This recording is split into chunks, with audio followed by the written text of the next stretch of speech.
Hello guys, today's our topic is diabetes mellitus और hyperglycaemia. Diabetes mellitus को हम hyperglycaemia भी कहते हैं। डायबिटीज़ mellitus क्या है? डायबिटीज़ mellitus एक मेटाबॉलिक डिसीज़ कंडीशन है जिसमें क्या होता है कि हमारे ब्लड में शुगर लेवल इंक्रीज़ हो जाते हैं, यानी कि हमारा ब्लड शुगर लेवल इंक्रीज़ हो जाता है। ये क्यों होता है? क्योंकि हमारा जो इंसुलिन है, इंसुलिन एक हार्मोन है जो कि पैनक्रिया द्वारा सिक्रीट किया जाता है। जो इंसुलिन है हमारे ब्लड में शुगर का लेवल मेंटेन रखता है। अगर इंसुलिन प्रॉपरली फंक्शन नहीं कर पा रहा या फिर सिक्रीट नहीं हो रहा प्रॉपरली, उसकी वजह से क्या होता है कि हमारा जो ब्लड शुगर लेवल है वो एलिवेट हो जाता है, जिसकी वजह से हमें डायबिटीज़ mellitus होती है। डायबिटीज़ mellitus सिंपल लैंग्वेज में हम बोल देंगे कि हमारा जो ब्लड शुगर लेवल है वो इंक्रीज़ हो जाता है डायबिटीज़ mellitus में ड्यू टू इंसुलिन। मतलब जो इंसुलिन है उसकी प्रोडक्शन अच्छे से नहीं हो रही या फिर इंसुलिन अपने एक्शन नहीं परफॉर्म कर पा रहा।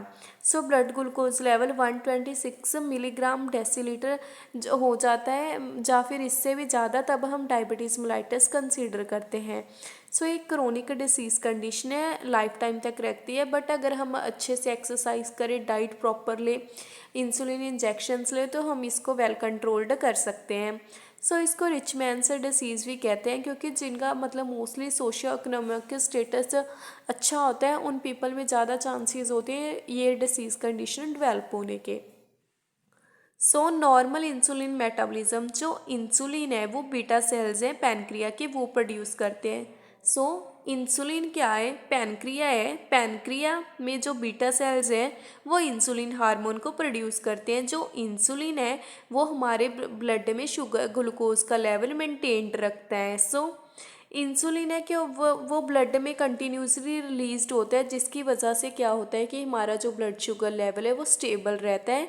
हमारा नॉर्मल ब्लड शुगर लेवल कितना होना चाहिए? 70 to 120 मिलीग्राम डेसीलीटर।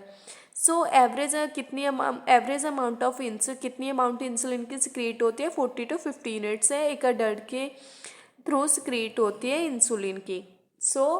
जो पैनक्रिया है, पैनक्रिया में बीटा सेल्स हैं, वो बीटा सेल्स ही इंसुलिन को सिक्रीट करते हैं। जो इंसुलिन है वो हमारे ब्लड में शुगर का लेवल मेंटेन रखता है। नॉर्मल ब्लड शुगर लेवल क्या है? 70 to 120 मिलीग्राम डेसीलीटर। ठीक है।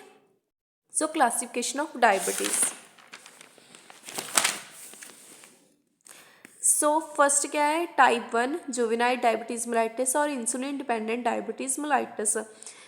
टाइप 1 में क्या होता है कि हमारे जो मतलब कोई भी जेनेटिक फैक्टर हो गया, चाहे इन्वायरमेंट, स्ट्रेस या कुछ भी मतलब रिस्क फैक्टर की वजह से क्या होता है कि हमारे जो बीटा सेल्स है वो डिस्ट्रॉय हो जाते हैं, जिसकी वजह से इंसुलिन की प्रोडक्शन नहीं हो पाती और हमें टाइप 1 डायबिटीज़ mellitus हो जाता है।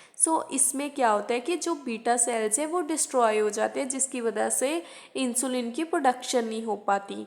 और टाइप 2 डायबिटीज़ mellitus मोस्टली जो पीपल्स हैं इसमें टाइप टू डायबिटीज़ mellitus से सफ़र कर रहे होते हैं। इसमें क्या होता है कि इंसुलिन की प्रोडक्शन तो हो रही है लेकिन इंसुलिन अपने एक्शन नहीं परफॉर्म कर पा रहा, क्योंकि जो सेल्स है वो रेजिस्टेंट हो गए इंसुलिन को। जो मतलब सेल्स के ऊपर रिसेप्टर्स है वो इंसुलिन को मतलब इंसुलिन है जो बाइंड नहीं कर पा रहा रिसेप्टर्स पर, इंसुलिन अपना एक्शन नहीं परफॉर्म कर पा रहा, जिसकी वजह से ब्लड शुगर लेवल हाई हो रहा है हमारा। टाइप 1 में क्या होता है कि इंसुलिन की प्रोडक्शन है वो हो नहीं पा रही, क्योंकि बीटा सेल्स डिस्ट्रॉय हो गया है।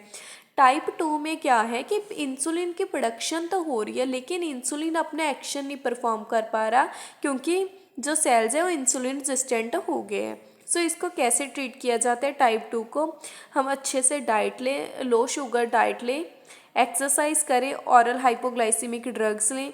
यूजली ये मतलब मोस्टली किन पीपल्स में होता है जो मतलब ओल्डर दैन दी 30 ईयर्स हो, और ओबीज पेशेंट्स में ज़्यादा चांसेस है टाइप 2 डायबिटीज़ mellitus होने के। थर्ड टाइप कौन सी है? Gestational diabetes. गैस्टेशनल से ही हमें वर्ड से समझ आ रहा है जो कि ड्यूरिंग दी प्रेगनेंसी होती है और after the child of birth ये डायबिटीज़ mellitus खुद ब खुद ट्रीट हो जाती है। इसका जो कॉज है वो अननोन है, बट मतलब ऐसा थॉट है कि जो कुछ हार्मोन्स या प्लेसेंटा के थ्रू सक्रीट होते हैं, जिसकी वजह से हमारा ब्लड शुगर लेवल एलिवेट हो जाता है। प्री डायबिटीज़ ये फोर्थ टाइप है। इसमें क्या होता है कि ब्लड शुगर लेवल इंक्रीज़ है, बट इतना इंक्रीज़ नहीं है कि हम उसको कंसीडर करें कि हाँ इसको डायबिटीज़ मेलाइटिस है।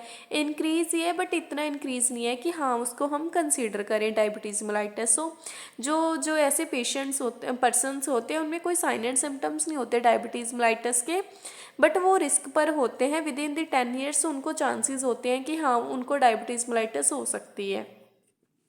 सो फिफ्थ क्या है, diabetes associated with other condition, इसको हम सेकेंडरी डायबिटीज़ भी कहते हैं। इसमें क्या होता है कि पैनक्रिया के अगर पैनक्रिया में कोई ट्रॉमा हो गया, या सर्जिकल रिमूवल होगी पैनक्रिया की, या कार्सिनोमा ऑफ पैनक्रिया, जहाँ हम कुछ मेडिकेशंस ले रहे हैं जैसे कि डायूरेटिक, स्टेरॉइड्स, इसमें क्या होता है कि अगर पैनक्रिया में कोई भी डिफेक्ट आ गया तो उसकी वजह से क्या होता है कि डायबिटीज़ मेलाइटिस हमें हो सकता है। क्योंकि जो पैनक्रिया में अगर पैनक्रिया में ही डिफेक्ट आ गया तो बीटा सेल्स प्रॉपरली फंक्शन नहीं कर पाएंगे, और बीटा सेल्स अगर प्रॉपरली फंक्शन नहीं हो पाएंगे तो इंसुलिन की प्रॉपर प्रोडक्शन नहीं हो पाएगी, और इंसुलिन की अगर प्रॉपर प्रोडक्शन नहीं हो पाएगी तो ब्लड शुगर लेवल हमारा कैसे कंट्रोल होगा।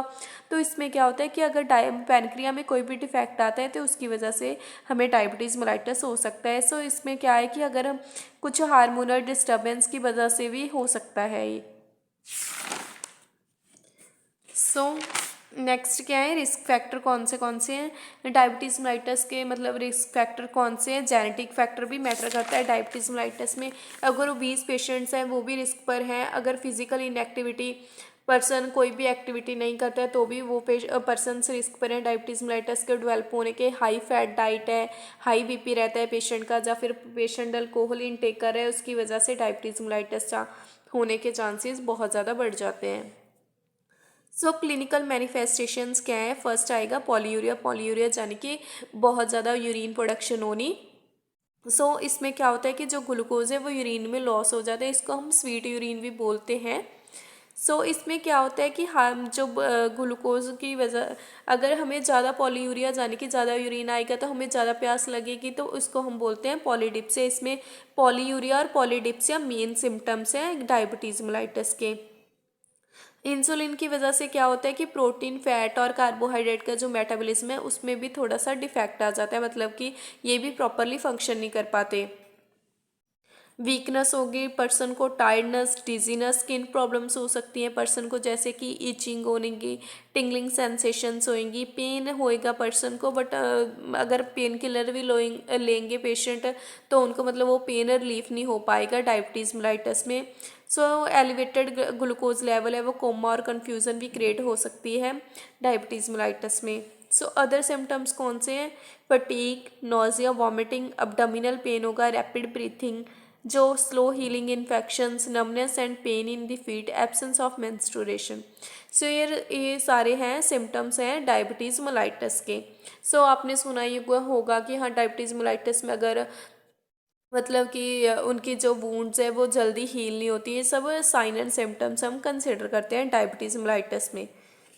सो डायग्नोस्टिक इवैल्यूएशन कौन सी है, हिस्ट्री लेंगे हम पेशेंट की, उसका फिजिकल एग्जामिनेशन करेंगे। सो फास्टिंग ब्लड ग्लूकोज लेवल, इसमें क्या है कि पर्सन ने कुछ भी 8-12 घंटे से कुछ भी खाया पिया नहीं है तब हम उसका ब्लड शुगर लेवल तब हम उसका टेस्ट करते हैं, डिटेक्ट करते हैं डायबिटीज़ मेलाइटिस को डायग्नोस करने के। रैंडम ब्लड ग्लूकोज टेस्ट, इसमें क्या होता है कि कभी भी हम मतलब ये टेस्ट परफॉर्म हो सकते हैं। जैसे कि इसमें क्या होता है कि 8 से 12 घंटे कुछ भी खाया पिया ना हो पेशेंट का, तभी हम मतलब टेस्ट कंडक्ट कर सकते हैं। इसमें कभी भी मतलब कुछ भी अगर खाया पिया हो तो भी हम ये कंडक्ट कर लेते हैं, इसीलिए इसको रैंडम वर्ड यूज़ किया गया। तो ऑरल ग्लूकोज टॉलरेंस टेस्ट ये सेंसिटिव टेस्ट है, ये भी डायग्नोस करता है डायबिटीज़ मेलाइटिस को। So it's all about diabetes mellitus. I hope you all like my video, then please subscribe my channel.